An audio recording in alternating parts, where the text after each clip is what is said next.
What's up, everybody? I'm on a 2-game winning streak. And in some other news, I was just on a YouTube video for a channel called Jubilee this week. I got a chance to debate Ben Shapiro in front of potentially millions of people about Israel and Gaza. And coincidentally, Yahya Sinwar got killed earlier today. So coming to you on a bit of an auspicious day historically. And I'm going to use this time to talk about fantasy football. All right, in our matchup of the week, Megatron against Achan in the membrane, over 300 points were scored. But if you take a look here, Megatron starts Jeremy McNichols, who gets a nice 0.9 rushing yards total on the game. But oh, look at this. He's got Tyler Algier with a rushing touchdown, 105 yards, and a 2-point conversion on the bench. Easily would have been enough to beat Achan no matter what he had done on the other side. So Achan in the membrane squeaks by. It says he's second in the standings, but he's number one in points overall. I think he's a lock for the playoffs at this point. So he's my number one overall in the power rankings at this point, coming out of week 6. And then in the other game of the week, 666 looking for his first win against KDs over TDs, who has looked vulnerable. He's number one in Division 1, but has the lowest number of points out of the 3 people that are looking like in pole position between him, Cuptis Chubb, and Megatron. KD's over TD's the only one with under 700 points. And he barely squeaked out of this one. 666. Man, he wants this one back. Trey Sermon with 2.9 points. And oh, look at this. Najee Harris. Why do you bench Najee? You know that the Steelers running back is going to get force fed, but it costs him the week. And again, against Las Vegas, like, what were you thinking? Trey Sermon against Tennessee. Tennessee's got a good defense, 666. What are you doing? This is unconscionable. And there's a reason that 666 is 0-6 at this point. Maybe this is a power week for him. 666, 0-6. Maybe his matchup this week will be a little better. Who's he got? And it's Auto Pickens, the number 1 team in the league right now. Number 2 in my power rankings. Number 3 is Achilles heel for those keeping score at home. Those are my 3 teams. And the reason I mentioned those 3 is those are the 3 teams at this stage. We're halfway through the season now, going into week 7. I know it's hard to believe. Those 3 are my locks for the playoffs so far. Auto Pickens, Achilles heel, Achan, and the membrane. Still 3 spots up for grabs, but those 3, it would take some kind of miracle for any one of them to not make the playoffs. So those are my locks. I'm saying lock a lot, aren't I? I just needed to take a second just to show the contest through 6 weeks because I really wanted to underline this point. DJ, 11-1.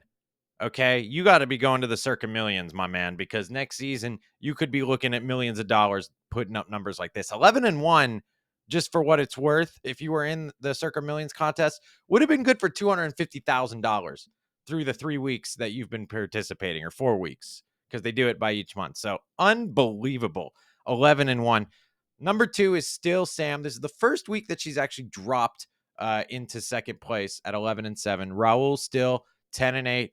Aquanaut 10-8. He's jumped up a couple of places this week. He's been, kind of middle of the pack so far, but getting towards podium position here.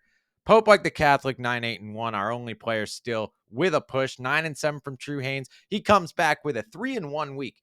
We had 4 teams this week, actually. Let's go 3-0. I think it was 4.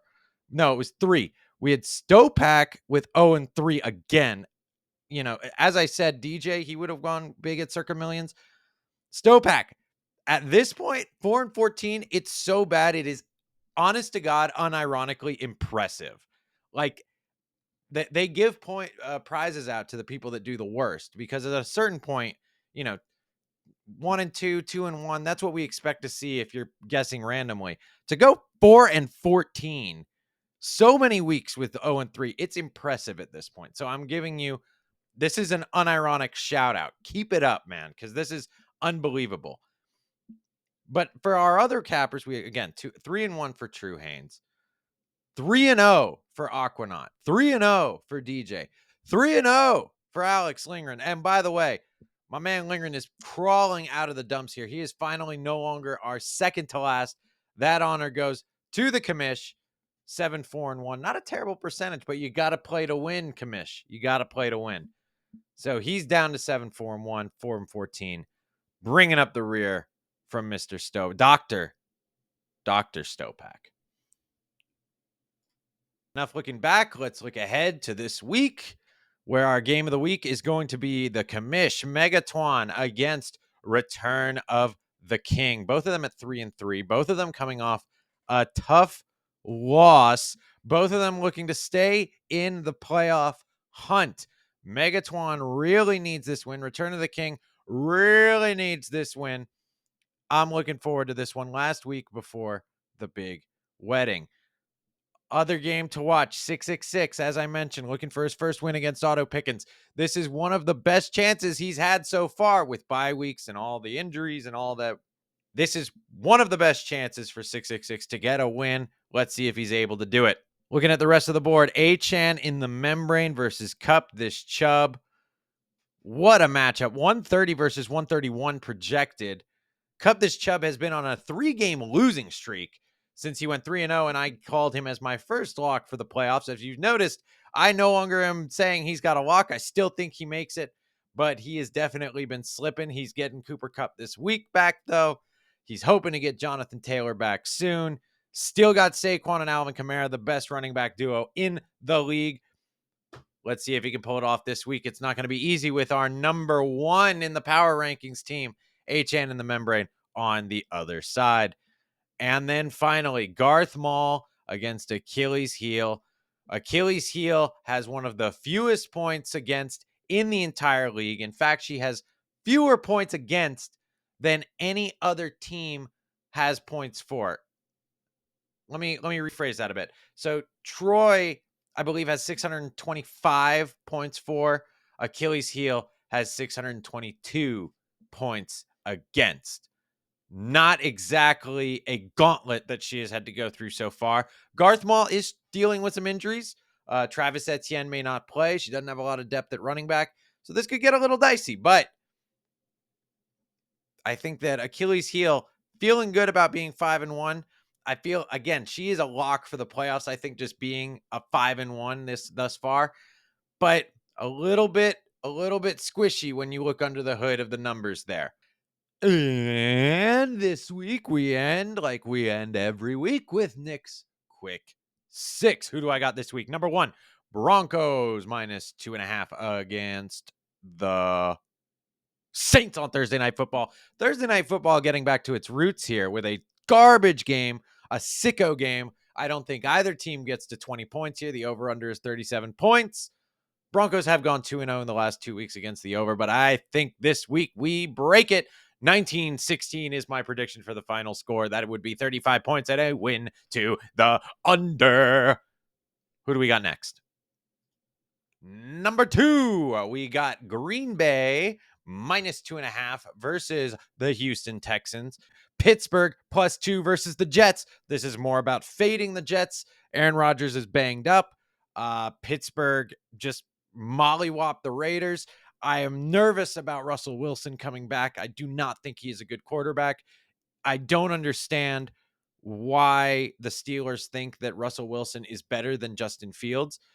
It really doesn't make any sense to me, but this is more of betting on Mike Tomlin and fading the Jets and Coach Ulbrich and crew. Chargers -2.5 on the road against the Cardinals. The Cardinals defense is, if not the worst, the second worst in the NFL. It's really a toss-up between the Panthers, the Cardinals, and the Commanders, who has the worst defense in the league. But Chargers, good run game, good defense. -2.5 feels very doable on the road here. Give me Coach Harbaugh and Justin Herbert against Kyler Murray and co. Chiefs +1.5 at San Francisco, a rematch of the Super Bowl from a few months ago. I love getting Patrick Mahomes with points any chance I can, especially when it's a team that we know he has beaten before, multiple times, in fact. So give me the Chiefs. Give me the points. Give me the Patrick Mahomes and the Chiefs on a bye, okay? I don't remember the record of Andy Reid with a bye, but it's something insane. So give me the Chiefs all day. This one's easy. And then finally, Minnesota -1.5 at home against the Lions. The Lions just lost Aiden Hutchinson with that brutal leg breaking for the year. This isn't so much about that as it is the Vikings defense under Brian Flores has yet to be solved in a meaningful way by anybody other than the Packers in the second half of that game a few weeks ago.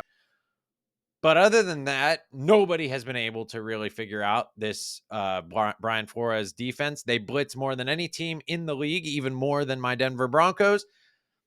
I am going to keep trailing Ken O'Connell and this Vikings team until the wheels fall off. The wheels fell off the Commanders last week, and I said that this might be the week it falls off for the Vikings. But until it does, I am sticking with the Minnesota -1.5 versus Detroit.